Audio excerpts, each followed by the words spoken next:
Alan Bradley. Today we are discussing your new book, Unmasking Samantha Cookes, The Many Lives of a Serial Fraudster. What initially drew you to this story? So when I came across the story, it was just a small little headline in the Irish Independent about a terminally ill woman who was using this to fraud people in Kerry. And I just thought that's a wild story in and of itself. So I dug a little bit deeper and I found some of her victims. And the first victim I came across was Lynn MacDonald from Dublin. And she had encountered Samantha Cookes in one of her aliases back in 2016. But through Lynn, I got introduced to a victim WhatsApp group that had formed.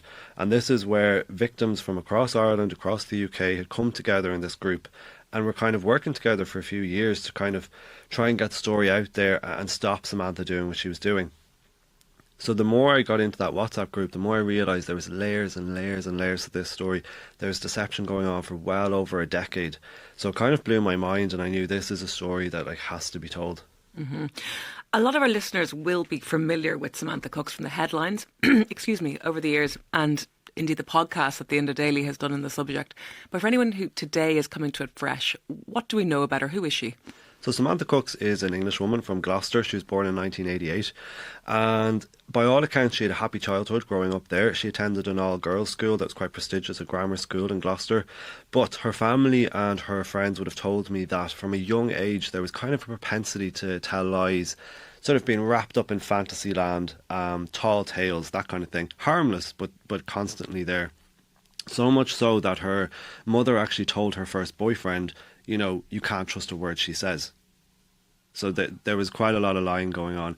And as she got older, it seemed to get a little bit worse. Like her first boyfriend told me about Samantha would have lied that her mother had cancer, which was totally false. She would have lied she had anorexia, which was totally false. And then just small silly things, like she claimed she worked at the fancy Laura Ashley store in town, but actually she worked in an M&S, which is still a bit fancy. But anyway, she obviously thought Laura Ashley was a bit more bougie. So just silly little lies as well as the bigger ones. But she had a baby daughter at the age of 19, Martha. And Martha passed away in quite a tragic manner. And it seems after that, and her mum would have said to me after that, Samantha's lying seemed to have gotten worse and she seemed to have taken a turn. And in 2011 then we had the first conviction for a surrogacy fraud. So that's when things really started to take a darker turn. Mm-hmm. Was it difficult to connect with her mother or get her mother to talk to? Yeah, it was, and we've only communicated by email. I suppose I don't want to speak for her mum, but it's a very difficult thing for a family to live with. They're a really nice, normal family, and I think they would express they're quite horrified by what Samantha has gone on to do, and are very ashamed by it, I suppose. So the bits she shared with me were just to help a little bit to fill in the story. Also, at the time I was starting the story, Samantha was on the run, and we didn't know she did. She claimed to have Huntington's disease. It seems like she didn't, but I mean, I don't have access to her medical records. Who am I to say she doesn't? But I suppose her mother could confirm because it runs in the family. It's genetic, so nobody in her lineage had it. So I think it helped to further confirm that she was lying about it. I think it'd be impossible to cover every scam and lie that makes up this story, but how about we focus in on someone called Joe, not his real name. It's Joe in the book. Who is he and how did he get involved with Samantha Cookes? Yeah, so I was left. I still remember my conversation with Joe and how I felt afterwards, because I was genuinely stunned after hearing how devastated he was after his experience with Samantha Cookes and what she did to his life. He met her back in 2011. They were studying together, fell deeply in love. He was just blown away by her. And the relationship progressed quickly. They ended up having a child together, and sort of through the process of Samantha being pregnant and some of her strange behaviour, social services got involved and the child was removed from Samantha's care for its safety. During this time she was also diagnosed as a pathological liar, which would have sort of coloured, I suppose, the decision that was made there for the child's safety. For Joe to have a relationship with the child and to have custody of the child, he had to cut himself off from Samantha, obviously, because she was not allowed to be involved in the child's life. Samantha, unbeknownst to Joe, fled to Ireland while pregnant with his second child. She went missing. Before she left, she reported him to the police there for having indecent images of children on his devices, which was totally false, but as you can imagine, had to be investigated and caused Joe a great deal of distress. Samantha was charged later with wasting police time, and he was totally vindicated on that. So he did his best. He was only 22 years old, trying his best looking after this baby. Unfortunately, Samantha got discovered then having given birth to the second child on her own in Eden Dairy in Ireland, and the Irish authorities removed that baby from her care. Joe, being the father to look after that child, between everything that happened, he ended up coming to Ireland to pick up the baby and ended up bumping into Samantha in another twist that you couldn't believe. Unfortunately, they kind of reconnected and they did keep up contact. He came back again to visit her in Ireland. For him, it was more just to hear her out and try and understand why she had done the things she had done. However, social services took a view that he wasn't able to break contact with her, and both of his children then were given up for adoption, and they've lived their life without their father, and obviously without their mother, and it's been a very difficult thing for Joe. He's gone on to marry, but he hasn't gone on to have any more children, and I would say he's been left devastated by it. The book also recounts Samantha's attempts to infiltrate and scam Irish colleges. Yeah, and I was stunned by that as well. In two different instances, she attended two different universities. She went to DCU under two different names. She went to Sligo IT, as it was known then, under a false name. She took discrimination cases against both universities, and Sligo IT actually did agree to settle a financial sum with her in compensation of about just under €4,000, and the president of the university agreed to write her a letter of an apology. You have to bear in mind, of course, Samantha Cookes did not have a terminal illness. Samantha Cookes did not have a disability, so it's quite shocking that she was able to kind of manipulate the system in this way. You detail how she embedded herself with organisations such as St Vincent de Paul. So what happened in Cahersiveen specifically? Yeah, that one was, again, shocked me because I just thought St Vincent de Paul, we all know they do amazing work out in the community helping those in need. And a lot of it are volunteers, just trying to do their best. Samantha was living in Cahersiveen, posing as Jade Williams, and she was claiming at this point to have the Huntington's disease. It was during COVID times, so also things were a little bit different. People were trying to get their head around how to help people in conditions like she was, where, you have this terminal illness, you can't go outside. People were very quick to help. So St Vincent de Paul very kindly gave her a Burco boiler, which is a kind of a device you would use to help you pour your kettle if you're not able to do it well, to stop you getting scalded or anything like that. Samantha then claimed that the device was faulty and caused her to have burns all over her legs after an accident, and she tried to get compensation out of St Vincent de Paul. Again, you have to bear in mind Samantha Cookes didn't have a disability. Can you remind our listeners just how Cookes' web of lies finally caught up with her? Yep, so she spent well over a decade across Ireland in many, many counties, many, many towns, many different communities, pulling all kinds of scams. And I suppose what happened in Kerry then in 2022 is she kind of just got too big. She was posing as Carrie Jade Williams, a terminally ill, award-winning author. She'd won a Financial Times Bodley Essay Award. She was appearing on national platforms talking about disability advocacy, talking about having terminal illness. She was winning writers' awards. She was everywhere. And she did a post on TikTok that went viral where she claimed that people who had come to stay in her Airbnb let were triggered by her disability aids and were suing her for £400,000. So this got huge traction online, people jumping to her defence. This poor woman, how could this happen? People were outraged, they were signing petitions. But what happened was a TikToker got tipped off that this woman isn't who you think she is. She made a video saying this woman, Carrie Jade Williams, is actually Samantha Cookes. And how she managed to do that is she had looked through all these images of Samantha Cookes and found 3 moles on her neck in an old photo. And then she matched that up with Carrie Jade Williams' 3 moles in her TikTok videos and knew this is the same woman, because she had changed visibly quite a bit. But that was the same. And then what happened was other victims from across the country started to see this, and they all joined forces and joined up and outed her. And I suppose a lady wrote for Vice, Catherine Denkinson. She wrote an article that sort of pushed it into the mainstream media as well, and it just took off from there. But what shocked me is Samantha Cookes, she kept going. She went on the run and she rocked up in Selbridge, where she was a nanny again, Sadie Harris, pulling the same stunt. Did you speak to any of the parents in any of the homes where she was a nanny? Yeah, I spoke to the families that she was with, and I suppose what struck me there is the children loved her. She was a really good nanny. The families thought she was Mary Poppins. She came in and she was everything you needed. Mums who are struggling, trying to just get the kids out the door, get them fed, get homework done. She would take all that off your plate, and the kids loved her. Like, one mum told me about after a few days of Samantha being there, one of the little boys put his hand up after dinner and said, "May I be excused from the table?" When usually it was like chaos every day. So she just seemed amazing, arts and crafts all the time. So for them, they felt very, very betrayed, even if there wasn't always financial gain. It was the lying and not knowing who you've had with your children that really got to them. Others, they were more concerned. Lynn MacDonald from Dublin was very, very concerned after Samantha Cookes left her home. She got CCTV installed. She slept with a hatchet under her pillow.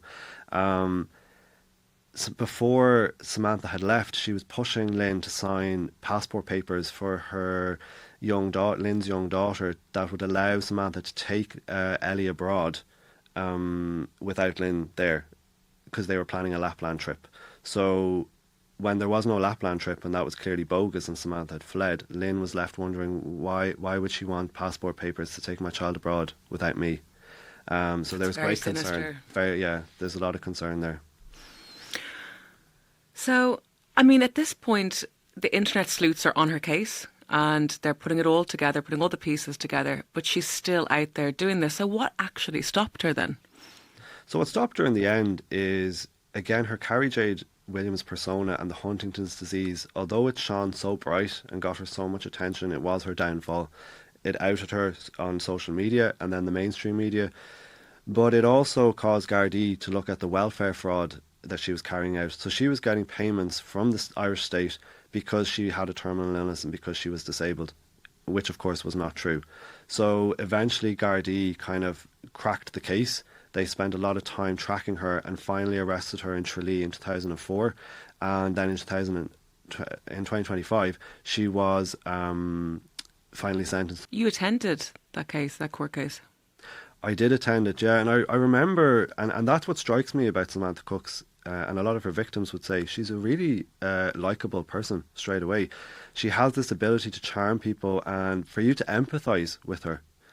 And I remember even myself sitting in the courtroom watching her and feeling a real empathy for this poor woman sitting there and going through this sort of ordeal and sort of feeling sorry for the sad life that she's led on the run like this and not really having any real connections. But then I had to stop myself and remind myself of the damage she's caused to families all over the country.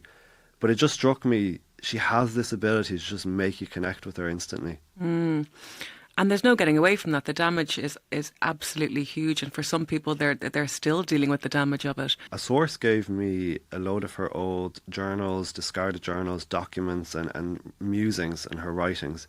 And going through them, I suppose I got an insight into her mind and into her world. And there were things in there that were really tragic. One line in particular I remember is she wrote, I found it handwritten, "I miss being myself." And I just thought, she has spent over 10 years since she came to Ireland never being Samantha Cookes, never being herself. No one's ever called her her real name. You know, nobody she's connected with for over a decade and formed really close relationships with actually knows her. I just think that must be a really sad way to have spent your life for so long. So that did make me feel sorry for her, yeah. Mm-hmm. But again, it was her choice too. So tell me more about the diaries. What else did you discover about her? So I suppose a question I wrestled with the whole time was, did Samantha Cookes lose herself in these identities? Did she just lose herself completely in the story and didn't know what she was doing? Or was she always aware and was sort of actively choosing to do this all the time? And I suppose from reading her writings and in her diaries, I kind of got a sense of she did know, I think, what she was doing. And an example for me that shows that is when she was being Carrie Jade Williams down in Kenmare in Kerry, She was posing to the world as this terminally ill award-winning author. She was everywhere. Yet at the same time, she was writing legal letters to her family in the UK to dispute her late father's estate as Samantha Cookes. So in those, that one period of time, she's being both people. She does know who she is. She does know who she really is. So yet so then she has to know this character she's playing isn't real. Mm-hmm. And then that makes it a choice in my eyes. You're choosing to do this. And I suppose duping the Irish state, I mean, that's not an easy thing to do. Anyone who tries and applies for benefits knows it's actually quite a hard thing to get. Mm-hmm. When you legitimately do have a condition. She doesn't. And she managed to fool occupational therapists, doctors, the state itself with paperwork. She doctored licenses. That's an active choice you're making. You do know what you're doing there. So I suppose seeing all that helped me to understand that this wasn't just an illness she has and she couldn't do anything about it. She did hold both of those identities at the same time. Is there a fuller picture emerging now? So let's look at the new details that have emerged in the book.